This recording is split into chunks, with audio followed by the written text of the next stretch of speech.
Bom dia. Primeiro comentar um pouco sobre os 3 textos que eu mandei para vocês. Um deles é de René Dubos sobre Pasteur, e a decisão que ele teve de trabalhar com uma etiologia específica de doenças, quando podia ter optado por estudar de uma forma geral a resistência do organismo a infecções. E isso teve as consequências que nós conhecemos. A imunologia passou a depender de vacinas e soros terapêuticos. O segundo texto é um texto de Sena Figueiredo, Carlos Eduardo Sena Figueiredo, que é uma introdução preliminar sobre Maturana, o pensamento de Maturana, isso ainda em 1973, no Chile, durante o governo do Salvador Allende, antes do golpe militar chileno. Eu acho que vale a pena.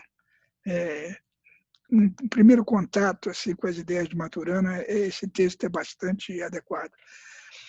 E um texto que eu escrevi sobre vacinas e sobre descrições funcionais, as descrições usuais de imunológicas, vacinas existem para nos proteger, né? Eu vou começar o nosso... Muito bem. Como eu já disse a vocês várias vezes, eu tenho que me concentrar no entendimento da imunologia, não é só o que nós vamos, o que é entendido de imunologia, é o nosso processo de entender a imunologia, né? Essa foto de um bonobo da National Geographic é muito descritiva.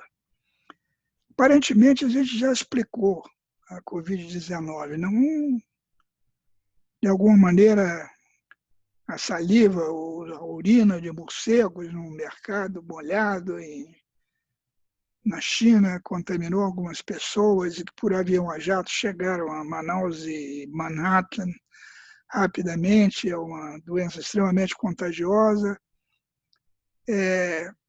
Mas há detalhes, né, nesse problema que me parecem centrais.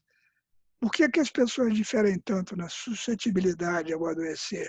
Por que as crianças não adoecem tão facilmente com o Covid-19? Né? Por que os velhos e as pessoas com comorbidade são mais prejudicados? Se algumas pessoas encontram o vírus e não adoecem, o que afinal promove a doença? Não é o vírus sozinho, é mais alguma coisa, né? Então, nós já sabemos como funciona a imunidade também. O corpo se defende formando anticorpos e linfócitos ativados, e estamos certos de que uma vacina nos salvará, muito esperançosos que ela chegue nos próximos meses. As indicações são um pouco mais preocupantes que isso, e nós temos que conversar mais. Com relação ao nosso entendimento, como é que a gente sabe o que sabe? Quer dizer, como é que a gente tem certeza de que nós estamos certos? E como saber que nós já explicamos o que nós queríamos explicar? Quando é que a gente dá algo como explicado? Quando é que eu vou dizer essa situação, essa pandemia agora para mim está explicada? Eu compreendo exatamente como ela é. Há perigos de novos transbordamentos, né? De vírus, há cerca de 1.400 espécies conhecidas de morcego. Nós estamos destruindo nichos ecológicos aqui na Amazônia de uma maneira feroz, né? Com extinção de muitas espécies. Esses animais, morcegos, pequenos roedores, deixam os seus habitats naturais e vêm para os habitats humanos, onde não há incêndios. E trazem com eles os vírus silvestres com os quais eles convivem harmonicamente, né? A população humana explodiu nesse último século, né? Nós levamos 3.000 séculos para chegar ao primeiro bilhão, depois fizemos mais quase 7 bilhões em um século. Quer dizer, 3.000 séculos para subir esse pouquinho aqui, e depois, nesse século, começando no século XIX, a gente chega quase a 8 bilhões de habitantes, né?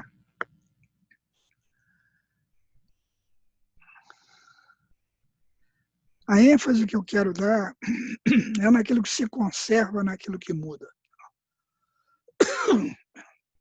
A imunologia tem muito pouca discussão daquilo que se conserva na atividade imunológica.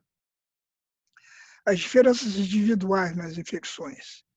Qual é o mecanismo disso? Quer dizer, são pessoas as que não adoecem, que conservam sua identidade com mais facilidade. O que nós vamos adotar? Nós vamos adotar um mecanismo abstrato, quer dizer, vamos colocar um fantasma na máquina biológica, um sistema imune, um mecanismo que abstrato, um conhecedor no meio dos genes, das moléculas e células. Essas células e moléculas discriminam, apontam, coisas apontam, materiais estranhos, separam o que é do corpo do que não é do corpo, porque a atividade imunológica é um conhecer.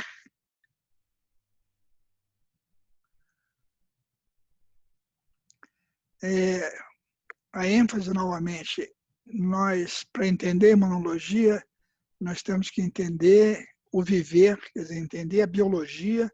Nós vamos explicar o que acontece na imunologia pelo entendimento da biologia e pelo entendimento do entendimento. O que a gente considera entender, como é que a gente procede para entender alguma coisa. Temos que passar aí um pouco pela história e filosofia da imunologia para entender as ideias da imunologia, né? A gente precisa entender um pouco o que é a imunologia. E para entender o que é a imunologia, a gente precisa entender suas ideias, né? A imunologia não deve ser confundida, como normalmente é, com imunidade, e muito menos com a vacinologia, quer dizer, o que está na mente do público é que a imunologia trata da imunidade do corpo a agentes infecciosos, vírus, bactérias, parasitas. Como é que a gente se defende disso? A gente não leva em conta a biologia desse processo, que é muito mais delicada, muito mais complexa. E essa esperança de que existe uma vacina para cada doença infecciosa e nós vamos ser capazes de fazer uma vacina para essa pandemia e para outras que muito provavelmente virão nos atormentar. O filósofo Elliot Solber, que é um filósofo de biologia muito conhecido, diz que a ciência enfrenta dois tipos de dificuldade. O progresso da ciência, às vezes, é impedido por dois tipos de dificuldade. Um desses tipos é a neblina, quer dizer, problemas extremamente complexos, como esse que nós estamos vivendo agora. Não há um consenso sobre quais são os pontos mais importantes, mas essa é uma dificuldade mais ou menos benigna, porque a gente está vendo qual é o problema. E o problema é que a gente não conhece o suficiente, que nós temos que andar devagar. Um problema muito mais grave são as miragens, né? Quer dizer, como andando no deserto com outras pessoas, a gente pode enxergar a água na distância e as pessoas enxergam a mesma coisa, confirmam o que você está vendo e você sair correndo para chegar numa coisa que não existe. Então, as miragens não estão lá, são imagens que não estão lá. E eu quero falar da miragem da especificidade. Quer dizer, a miragem da especificidade ela nos deu 3 ícones fundamentais da imunologia. Os anticorpos, a memória, quer dizer, respostinha, resposta, respostão. A gente responde mais intensamente quando se repete o contato com determinado material estranho, e a tolerância, que é a ideia mais difícil de entender dessas três, que é que o corpo não faz anticorpo para si próprio. Quer dizer, não é uma ideia que se engula rapidamente, mas que faz sentido, né? Se o corpo fizesse anticorpo para si próprio, ele podia lesar a si mesmo, como ele lesa os micróbios, os vírus, né, que o atacam. A vacina, as vacinas, elas surgiram quando a gente já sabia da imunidade anti-infecciosa. A imunidade é um conceito que surge nas epidemias, que são muito mais antigas do que essa construção científica das vacinas, né, que começa no século XIX, no laboratório de Pasteur. Né? A imunidade é um conceito que vem da peste negra na Idade Média, e há 10 mil anos atrás a humanidade sofreu epidemias muito sérias, quando começou a domesticar uma variedade de animais, de mamíferos e aves, surgiram epidemias devastadoras, e essas epidemias, quem sofria uma doença dessas se tornava mais resistente. Quer dizer, esse conceito é muito mais antigo do que o conceito de vacinas. E a segunda coisa é que as vacinas surgiram antes da invenção da ideia dos anticorpos. Quer dizer, os anticorpos, a antitoxina difterica, que foi um dos primeiros anticorpos a ser caracterizado, ela surge caracterizada por Behring e Kitazato uma dúzia de anos depois da teoria do germe de Pasteur. A ideia de Pasteur sobre o mecanismo de funcionamento de vacina não envolvia anticorpos. Eu acho que vocês vão se beneficiar também de leituras da biologia atual, ou digamos, da inclinação da biologia atual para adotar um viés mais simbiótico, quer dizer, mais de associação entre as coisas vivas, né? E uma pessoa importante nessa mudança foi Lynn Margulis, que propôs pela primeira vez que os mitocôndrias eram bactérias que no passado ancestral haviam entrado em células, provavelmente de arqueias, e criado a célula eucariótica que nós conhecemos hoje em dia. E a segunda figura que vale a pena conhecer é James Lovelock, criador do conceito de Gaia. Gaia como se a Terra fosse um organismo vivo, como a Terra tivesse mecanismo de tamponamento de suas grandes mudanças e permitisse a continuidade da vida ativamente. Quer dizer, vale a pena. Vamos voltar a ele mais tarde, quando a gente estiver mais familiarizado com isso.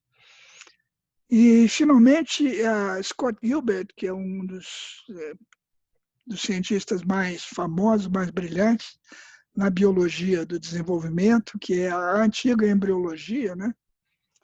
Que propõe que nós somos holobiontes, nós nunca fomos indivíduos. Nós somos mais como condomínios, assim.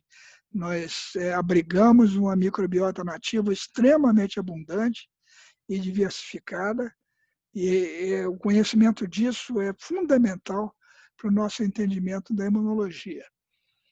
Então, em paralelo com isso, nós vamos aprofundar um pouco a conversa sobre a cognição, não é? O que Maturana nos ajuda a pensar sobre isso. Então, obrigado pela atenção e vamos continuar a nossa conversa